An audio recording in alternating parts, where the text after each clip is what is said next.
Yeah, I want here. Are you ready?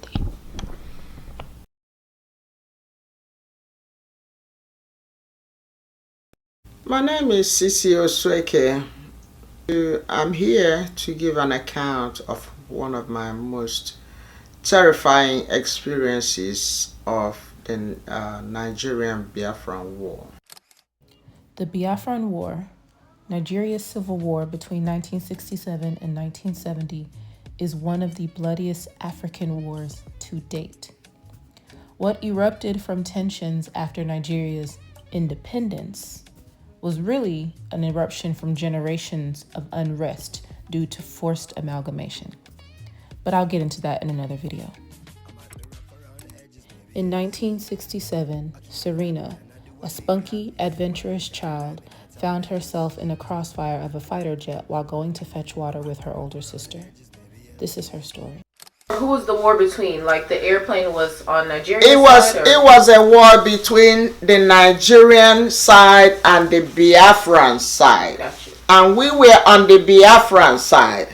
And the Nigerian side was the bigger part of the country, comprising the Hausas, Fulani, the Yoruba against the Igbos, the Ijos, the Efik, and all that. All the people in the south who were on the side of the Biafran. The rest of the country was on the side of the Nigerian. Just to give you a background of this story, I was a little child in grade school when the war broke out, and we were living in the city of Port Harcourt, Nigeria.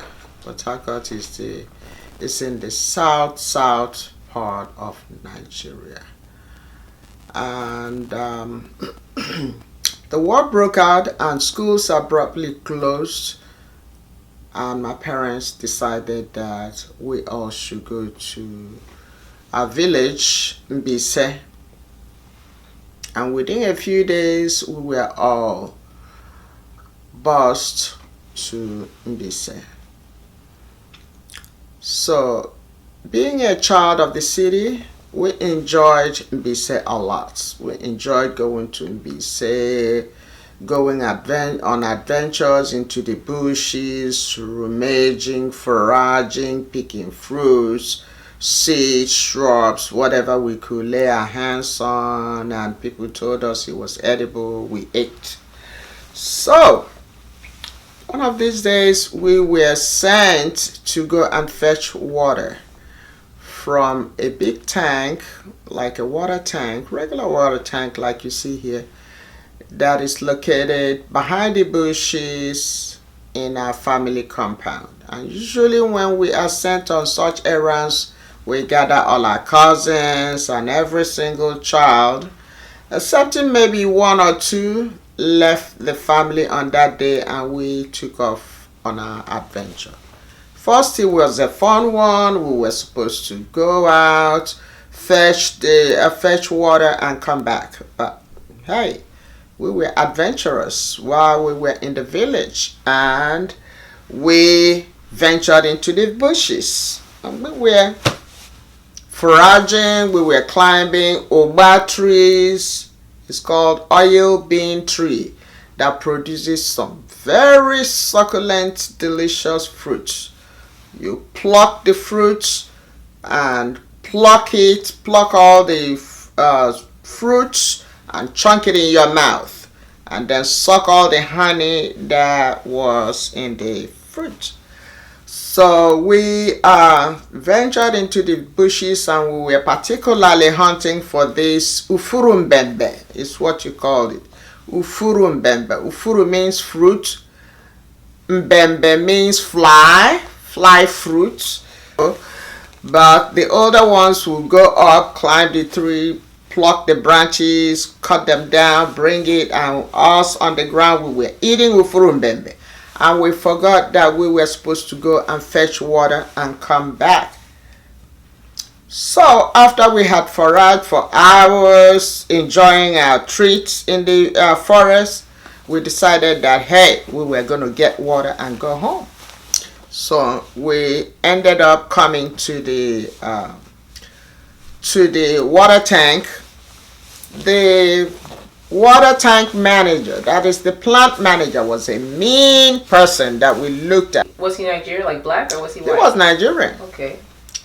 So he wouldn't give us the water, and we kept begging and begging and begging, and finally he decided to unplug the tap so that we could go there and fetch the water. So we were headed towards the tap. The tap is usually built in a place close to the road. It's a slab of cement with the faucet in the middle. So we were going there when we looked out in the horizon, and my cousin saw what looked like a bird. And somebody commented, "Oh, look, it's a bird coming." And somebody's like, "Oh no, this bird is moving so fast." And before we know it, it was an airplane coming from the horizon. We had already been grilled on how to dodge airplanes, how to self-protect. Somebody said, "It's an air raid. Everybody run into the bushes." And all of us were running. We were running. My cousins, everybody scattered. My sister was very particular about protecting her siblings. My oldest sister was holding me in her hand, and I was holding my little bucket in my hand. And I was running with my bucket, and she was dragging me. And my cousin is like, "Maria, drop the bucket, run." And we could not run any further than a palm tree close to the water slab. So my sister went behind that palm tree. She knocked the bucket out of my hand, and we dropped it on the slab, on the faucet slab. And we hid behind that palm tree. We were there. She covered me, and we were there shaking. Everybody else was in the bushes. We were the only one close to the road and visible to Lord knows whoever was the pilot. We were visible. So the airplane roared over us and roared through the bushes, cutting down trees, and flew several times over the water tank and dropped some bombs around the water tank. And we were all quiet, and everybody was quiet. Some were screaming, and some were quiet. So he acted like he was going to leave, and came around and did another round of bombing around the water tank, in the engine, around the engine room, and then he roared away towards the direction of our village. So we were, as soon as everything got calm, we beckoned on one another, and my sister was still dragging me, and we ran across the road to the next neighboring village called Umohu. So when we ran into Umohu, we ran into a family that we already knew, and we went over there. We were all shaking, and they asked us, and we told them our stories and all that. But before we ran off, when we showed up in the road, close to the water faucet slab, all we could see was water flowing down a slopey side towards the Ekempa market. It was a bigger market in the village called Ekempa. So water was flowing from where we were all the way down that slope, because Ekempa is like in a little valley, you would call it. Not a valley, but a little sloped area. So all that water was flowing in the direction of the slopey area into a Kempa market. Everywhere was flooded with water. So apparently the air raid had broken several pipes buried around the water tank, and water was gushing from everywhere. But when we came out and everything was calm, we went to collect our little containers that we went to fetch water with. Lo and behold, remember, we hadn't collected any water. So when we came to my own bucket, we were stunned that this bucket was riddled with bullets. It was riddled from end to end with bullets. So we had our bucket in hand. We were going home. We were all crying. My sister did not even realize that she had sustained an injury to her scalp. It was like maybe a little fragment of a bullet or maybe an oil or whatever that dropped on her scalp, and it had given her a wound. So we went home. We were on our way home, and here comes my uncle, late Papa Nuku Innocent. Oh no. Here he comes to check on us, because it was everybody, all the children from the compound left except one or two.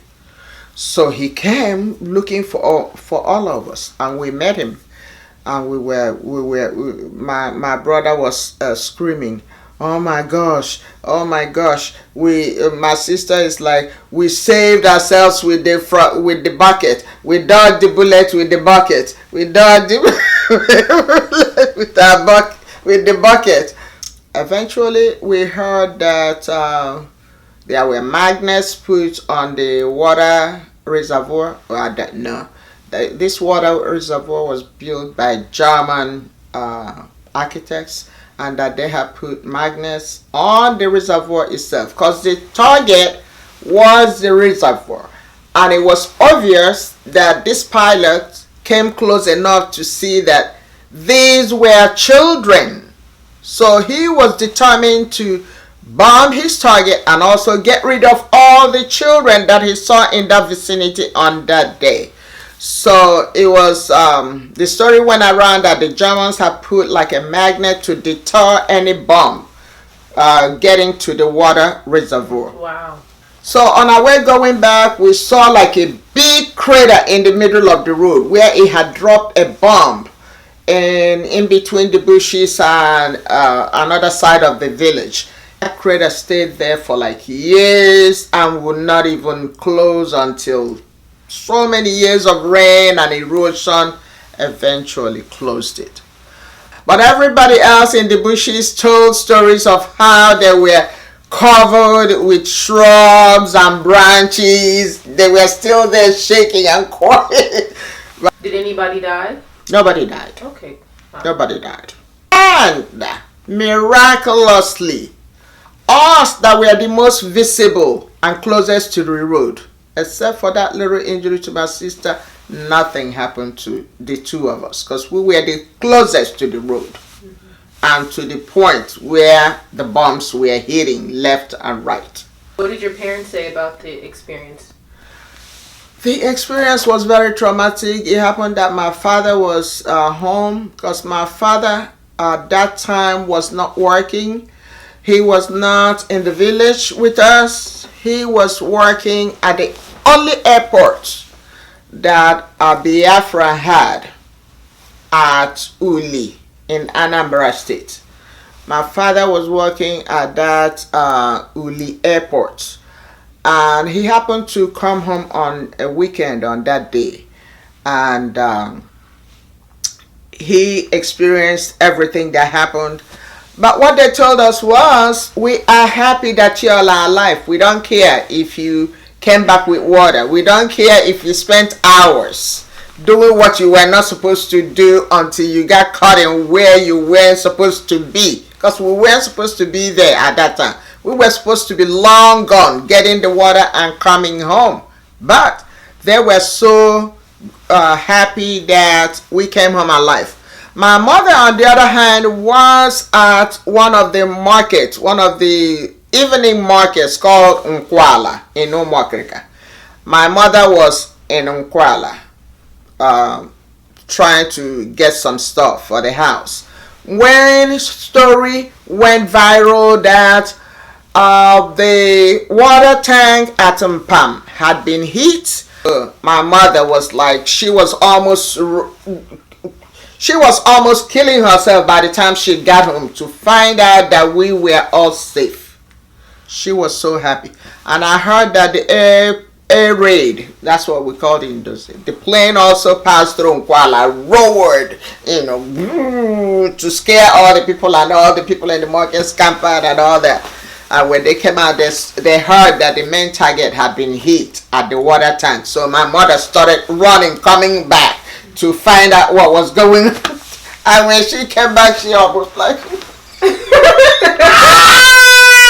It was the most scary. And Lord, when they talk about war, I do not want to experience another war.